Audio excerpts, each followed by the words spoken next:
दोस्तों आप सबका हमारे एक नए वीडियो में बहुत बहुत स्वागत है। आज के वीडियो में मैं बात करूंगा कि अगर आप भी भारतीय रेलवे में सन 2026 में एएलपी यानी असिस्टेंट लोको पायलट की जो परीक्षा है पहली बार में ही पास करके अपने लिए एक सीट लेना चाहते हैं, तो कैसे आप अपनी जो तैयारी करेंगे उसी के बारे में मास्टर प्लान आज मैं बताने वाला हूं।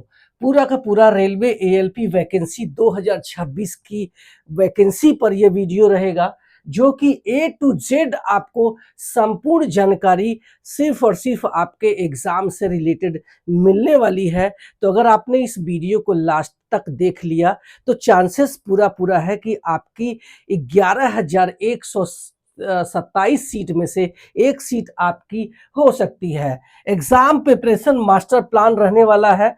परीक्षा पास करने की जो रणनीति है ये आज के वीडियो में रहने वाला है। देखते हैं आगे के स्लाइड में कि क्या है।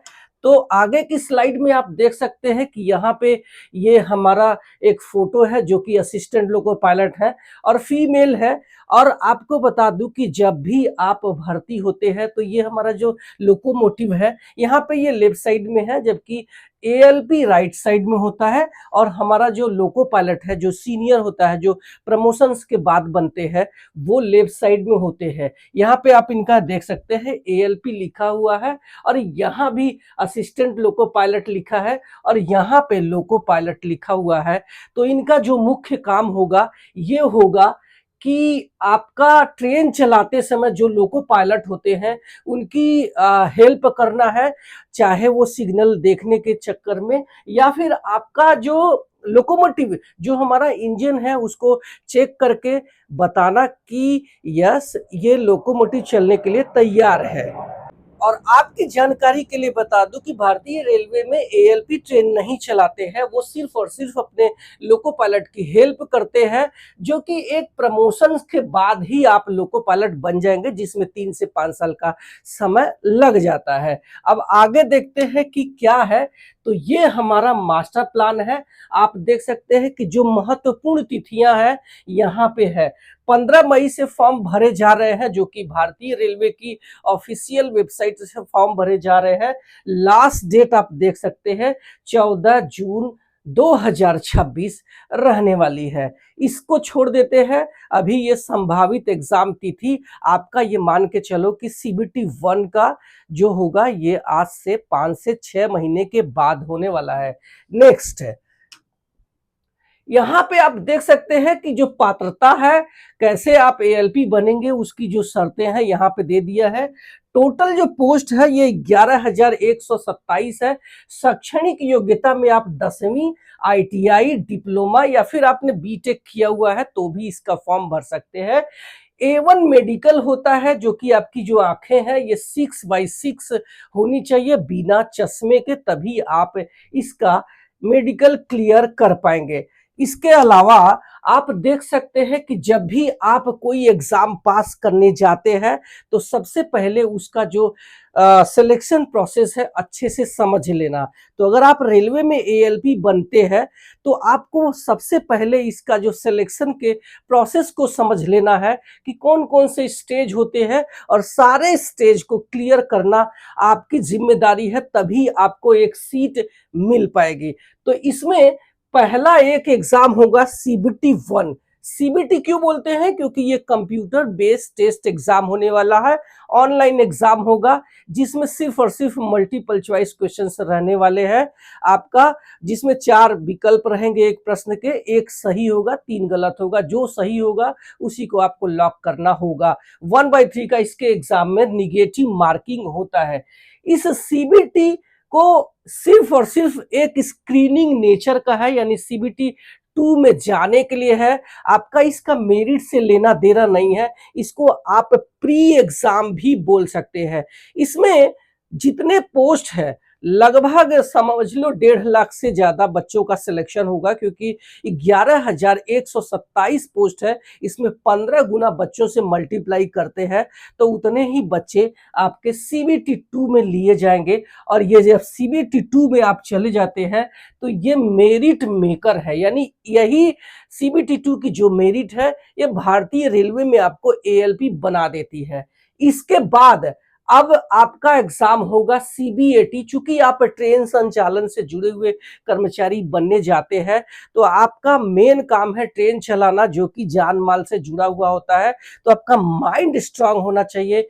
यहाँ पे जो चेक किया जाएगा आपकी जो है मेमोरी को चेक किया जाएगा, आप क्विक टाइम में कैसे पैसेंजर की सेफ्टी को ध्यान में रखते हुए फैसला लेते हैं वो आपको चेक किया जाएगा। इसी वजह से ये सीबीएटी यानी कंप्यूटर बेस्ड एप्टीट्यूड टेस्ट होता है। और आपको बता दूं कि अब ये 50% इसका वेटेज और 50% इसका वेटेज मिला करके एक मेरिट बनाई जाएगी, जो कि सन 2026 का नया रूल आया है। इससे पहले जो सिलेक्शन हुए हैं इस सीबीटी 2 का 70% मार्क, इसके अलावा सीबीएटी का 30% मार्क करके मेरिट बनता था। लेकिन 2026 में नोटिफिकेशन में क्लियर दे दिया है कि इसका 50% और इसका 50% मिला करके आपका सिलेक्शन हो जाएगा।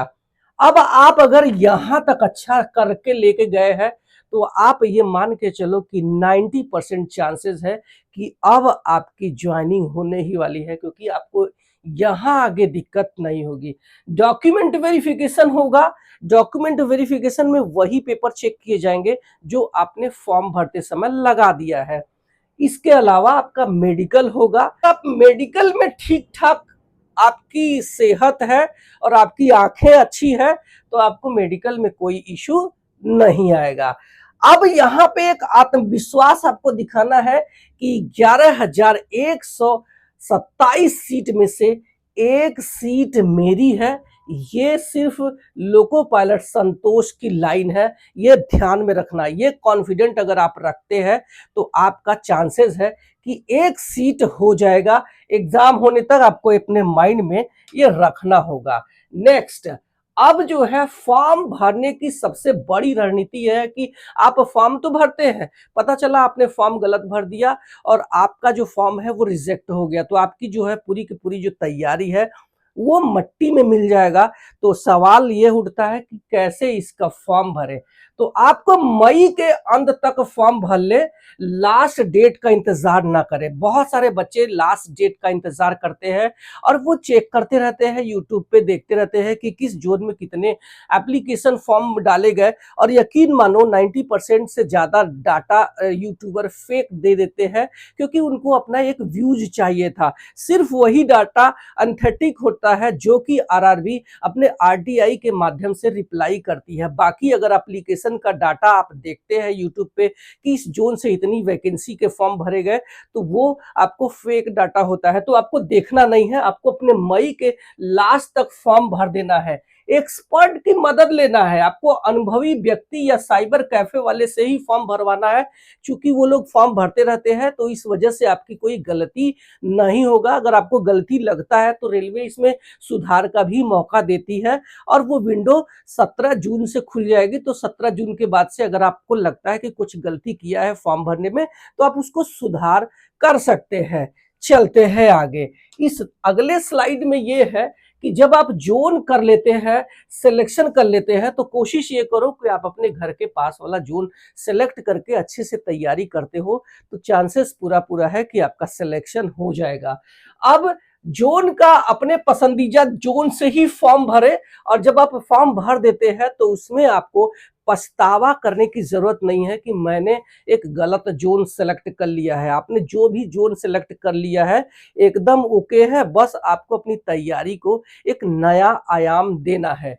इसके अलावा आप जो है वास्तविक जो प्रतिस्पर्धा है, कंपटीशन है, ये आपकी तैयारी ही आपका चयन तय करेगी। जोन तय नहीं करते हैं। जोन में बहुत ज्यादा अगर आपकी कम वैकेंसी है, जो कि मैंने ऑलरेडी इस टॉपिक पर वीडियो बना दिया है, कि आप देख सकते हैं कि पटना, मुजफ्फरपुर या फिर चंडीगढ़ है, या आपका त्रिवेंद्रम, चेन्नई जैसे जोन में कम वैकेंसी है, तो उसको आप अवॉइड करके आप किसी भी जोन से फॉर्म भर सकते हैं।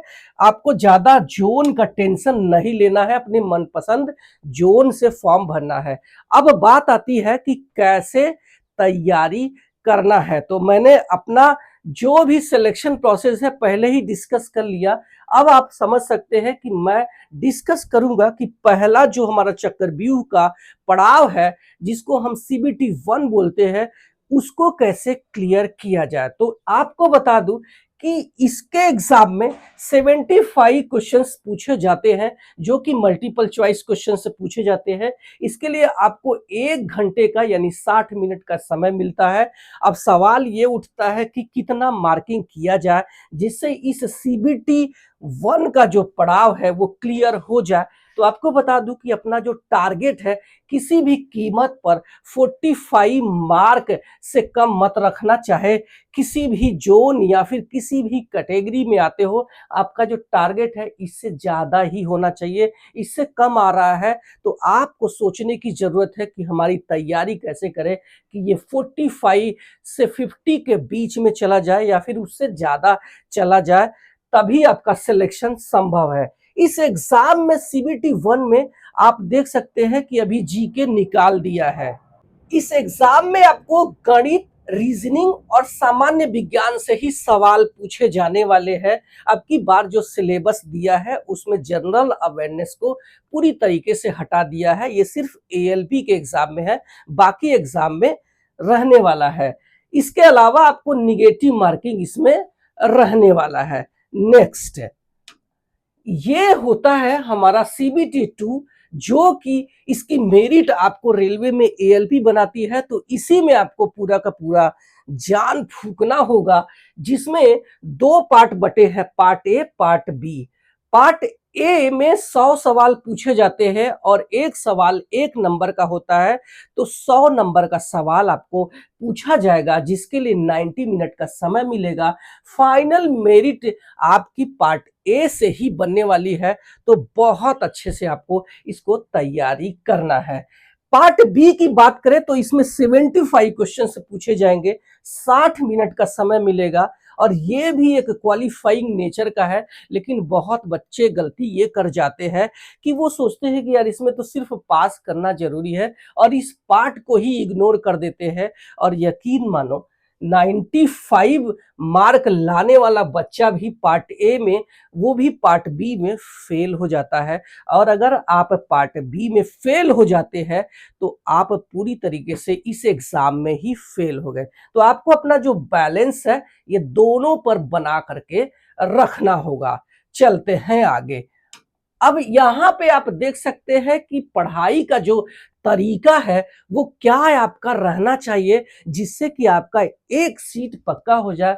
यहाँ पे पढ़ाई का जो तरीका है, यहाँ पे इन्होंने बता दिया है कि डिसिप्लिन, स्पीड और एक्यूरेसी आपका होना चाहिए। डिसिप्लिन का मतलब वो नहीं है जो हम अपने टीचर के पास में जाकर के उसका सम्मान करते हैं या फिर अपने माँ बाप का सम्मान करते हैं। डिसिप्लिन का मतलब है कि आपको कोई बोलने वाला नहीं भी रहा कि पढ़ाई कर लो, फिर भी अगर आप अपनी किताबें उठा करके समय से अपनी पढ़ाई स्टार्ट कर देते हैं, तो इसी को डिसिप्लिन बोलते हैं। आप रेगुलर अपनी पढ़ाई जारी रखते हैं बिना किसी को बताए, बिना किसी के फोर्स किए, तो इसी को डिसिप्लिन बोलते हैं। अब जो है, आप जो तैयारी है ये सीबीटी 1 और सीबीटी 2 की एक साथ आपको शुरू करना है। ऐसा नहीं है कि यार सीबीटी 1 कर लेते हैं, सीबीटी 2 का बाद में देखेंगे। तो आपको बता दूं कि सीबीटी 1 का जब रिजल्ट आ जाता है तो सीबीटी 2 के एग्जाम में गैप नहीं होता है, 20 दिन का गैप होता है। तो आपको इसमें जो है तैयारी करने में टाइम कम मिल जाएगा। तो आपको तैयारी एक साथ में ही करना है, सीबीटी 1 और सीबीटी 2। इसके बाद आता है जो सीबीएटी, इसकी तैयारी आपको सीबीटी 2 के परिणाम के बाद ही करना है।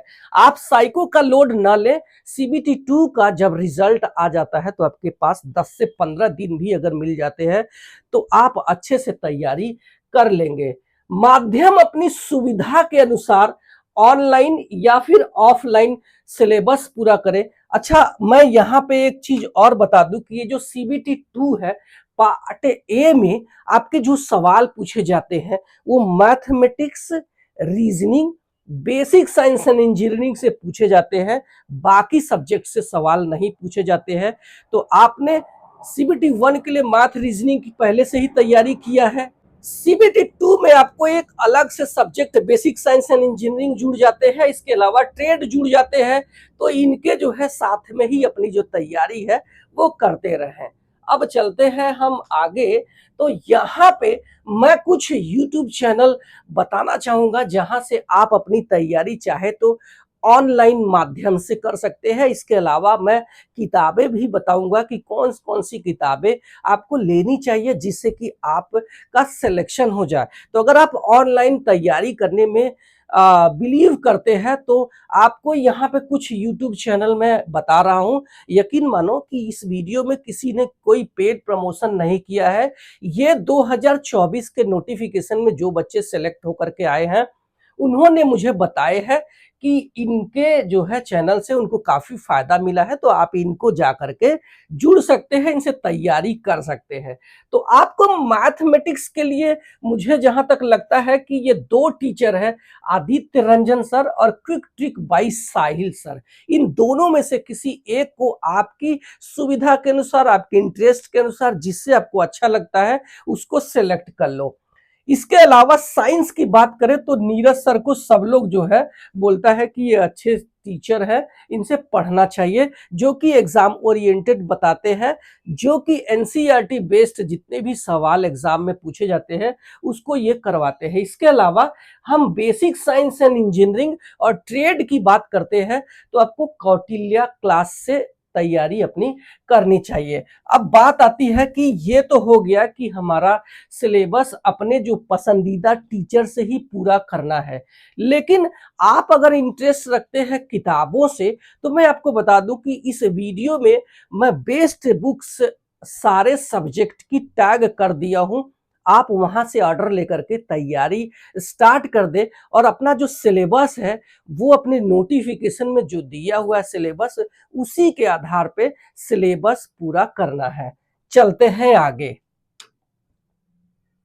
यहाँ पे सफलता का मूल मंत्र मैंने यहाँ पे दे दिया है कि कोशिश करने वालों की कभी हार नहीं होती। और आप ये देख सकते हैं कि ये हमारा जो है तैयारी कर रहे हैं और यहाँ पे WAP7 का फोटो लगा दिया है ताकि इनको मोटिवेशन मिलता रहे। टारगेट भी इन्होंने सेट कर लिया है कि यहाँ पे हमारा टारगेट होता रहे। नियमित आपको स्टडी करना है। ध्यान रखना कि बहुत सारे बच्चे पूछते हैं कि कितने घंटे पढ़ाई करना चाहिए। तो मुझे जहां तक लगता है कि अगर आप प्रतिदिन 4 से 6 घंटे पढ़ाई में देते हैं, ये मिनिमम है। आप चाहे तो इससे ज्यादा भी आपकी क्षमता है तो बढ़ा सकते हैं, लेकिन अगर आप इतना टाइम देते हैं तो आपका चांसेस पूरा है कि आपका सिलेक्शन हो जाएगा। मॉक टेस्ट आपको देना है सिलेबस पूरा होने के बाद, रोज एक मॉक टेस्ट देना है। मॉक टेस्ट देने से आपको एक बेनिफिट ये हो जाता है कि एक तो आप एग्जाम ऑनलाइन कैसे होता है उसके बारे में अच्छे से समझ लेते हैं। इसके अलावा आपको बहुत सारे क्वेश्चंस उसमें मिल जाते हैं। इसके अलावा आप अपना एनालिसिस कर लेते हैं कि 75 क्वेश्चंस पूछा जा रहा है तो मेरे कितने सही हो रहा है, कितने गलत हो रहा है, क्या मैं 45 अचीव कर पा रहा हूं कि नहीं। मान लो आप CBT 2 के पार्ट ए में तैयारी कर रहे हैं तो आपका उसका भी जो टारगेट है सेट करके रखना है, वो भी 80 प्लस का टारगेट सेट करके रखना है। तो आपका किससे आप समझ पाएंगे, ये तो आपका मॉक टेस्ट ही बताएगा ना। तो इसी वजह से आप जब आप अपनी तैयारी कर रहे हैं तो प्रतिदिन एक मॉक टेस्ट जरूर देना है। चलते हैं आगे। ये है हमारा सफलता का मूल मंत्र भाग 2। आपको ज्यादा से ज्यादा प्रीवियस ईयर्स के क्वेश्चंस यानी कि रेलवे की परीक्षाओं में जो पहले के सवाल पूछे गए हैं, रेलवे बार बार उनको रिपीट करता है। आपको बार बार प्रीवियस ईयर्स के क्वेश्चन से सॉल्व करना है, ना सिर्फ ALP बल्कि group D, NTPC, JEE, RPF जो भी आपको प्रीवियस ईयर्स के क्वेश्चन से मिलता है उसको आप सॉल्व कर सकते हैं। इसके अलावा मैं आपको बता दूं कि मेरे टेलीग्राम चैनल पर मैं फ्री पीडीएफ सारे बुक्स का, सारे हैंड रिटन नोट्स का शेयर करते रहता हूं। तो आप मेरे टेलीग्राम चैनल से जुड़कर भी फ्री में तैयारी कर सकते हैं। अब सटीकता यह है कि आपको जो 100% आता है वही करना है, आपको तुक्का नहीं मारना है एग्जाम में, क्योंकि परीक्षा में जब आप तुक्का मारते हैं तो वहां पे 1/3 का निगेटिव मार्किंग होगा, यानी कि आपके 3 सवाल आप गलत कर देते हैं तो आपके जो सही सवाल है उसमें से भी 1 नंबर कम हो जाएंगे। तो आपको जितना सही सही आता है सिर्फ आपको उतना करना है, और इस तरीके से आपका पूरा का पूरा तैयारी अच्छे से हो जाएगा और आपकी एक सीट हो सकती है। ये हमारी लाइंस है। मेहनत ऐसी करो कि सिलेक्शन शोर मचा दे। 2026 में लोको पायलट बनना आपका तय है। जैसे मेरी तरह भारतीय रेलवे में लोको पायलट बनना चाहते हैं तो ये लाइन को ध्यान में रखना, जो कि मेरी लाइन है। नेक्स्ट ये है धन्यवाद मैं आपको करना चाहता हूं कि आप मेरे साथ इतनी देर तक सुने। और अगर आपको इस वीडियो में कोई भी डाउट है, कोई भी सवाल है, तो जरूर से जरूर कमेंट सेक्शन में करें और मैं उसका रिप्लाई करने की जरूर कोशिश करूंगा। तो उम्मीद है कि ये वीडियो आपके लिए हेल्पफुल लगा होगा। हेल्पफुल लगा है तो लाइक करना, इससे मेरा मोटिवेशन बढ़ जाएगा। और मेरे चैनल पे पहली बार आए हैं तो सब्सक्राइब कर लेना, क्योंकि मैं यहाँ सिर्फ आपके सिलेक्शन की बात करने आया हूँ। Thank you so much.